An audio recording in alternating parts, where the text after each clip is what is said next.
Hey, what is up, EAE fam? It's your boy AB back with another video here on DIY Wednesday. Hey, today is a little bit different because I'm actually missing some footage. Oh! So within that DIY content was me changing the spark plugs here in the E92 M3. However, what I wanted to do today is I wanted to make life a little bit easier for you when you go to change your spark plugs if you haven't done so already. And maybe you did do it before and you ran into some difficulties in doing so. So I'm going to share with you some tips and tricks on what I learned with doing it, and also stay tuned for the tools that I use. There's two specific tools that I use that you'll find linked in the description below. You can head on over to Amazon and pick yours up so that you will be ready for your project with changing your spark plugs, and it will make life a whole lot easier. All right, let's get into the video right now.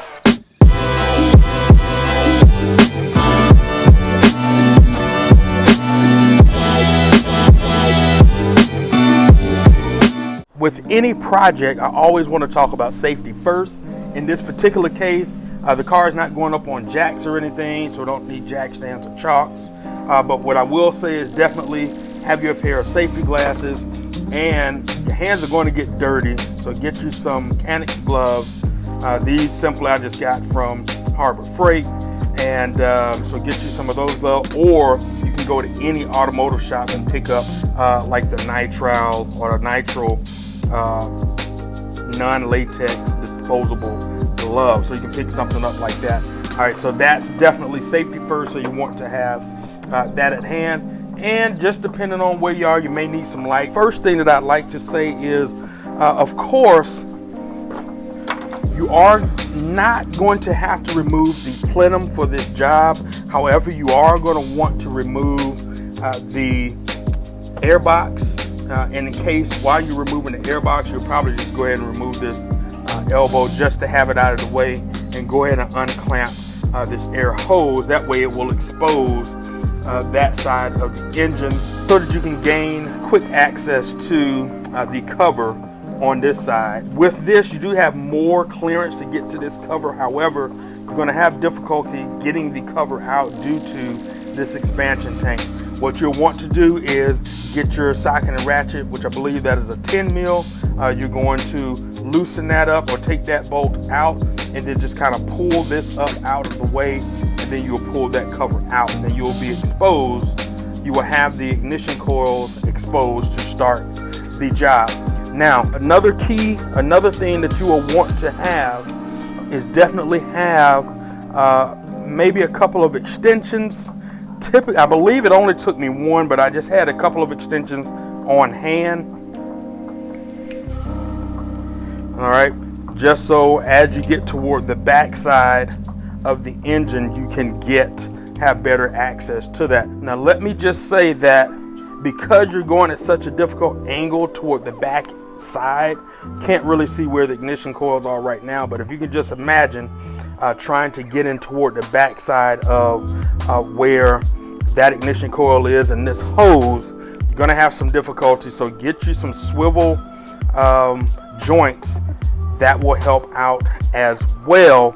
But there's a key tool that I'm going to talk about here in just a moment that should definitely help if you don't have a swivel joint. And one more thing I will highlight, this pry bar is going to come in handy again, especially as you get toward the back side of the engine. You're working with very little room, and your hands, depending on how big or small your hands are, may or may not be able to get back in there to give you leverage to pull up on the ignition coil. You'll want to have this so you can pry up on those ignition coils so that you can get those out. And it actually did help me in the end, give me a little bit more force to press them back in as well. So that's definitely a key tool to have.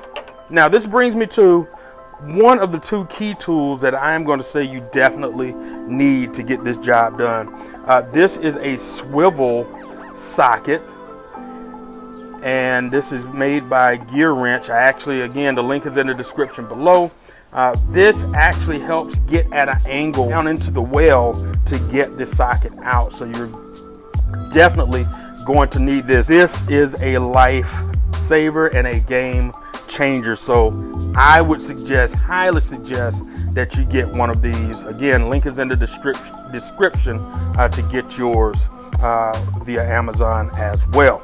Now, lastly, I have been asked, is this tool worth it? And I'm going to say it's probably subjective to the size and strength of your hand. The reason I say that is because on the top side of the ignition coil, your fingers can kind of get into the groove. I don't know how much leverage you'll have to lift up on it, but if you can get there, great. Then, you know, if you can do that with all of the ignition coils, then you're in great shape. If you're not able to do that, that is where this puller comes in. So let me show you what that looks like. All right. So this is what's called a Division M ignition coil puller. As you can see right here on the bottom side, this slides right over the top of the ignition coil. You get your fingers right in there and you can pop that right up. In fact, you know what? I misspoke earlier. There is no groove for you to slide your fingers under to pull up the ignition coil. You really got to use your index finger and thumb to really squeeze down and try to pull that up. So again, depending on how big or small your hands are and your hand strength, you may or may not be able to do that. To make that easy for you, this is where this is going to come in.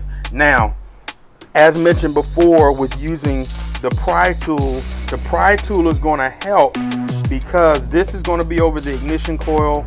This is going to be under the metal portion of the ignition coil. So while you're pulling, you're giving a little bit of leverage, using a little bit of force, gentle force from this, pry from that, and then your force as you pull up. That's going to help you out greatly. And of course, once you're done, everything's going to go back in reverse. You're going to button everything back up here with the air box, and then of course your expansion tank is going to be bolted back down. I hope that was a big help. Stay tuned for a detailed video the next time that I'm under here. Thank you in advance for assisting the channel in its growth. You guys have a great day. We greatly appreciate you. And as always, hey, go and have fun turning a wrench on your BMW, your car.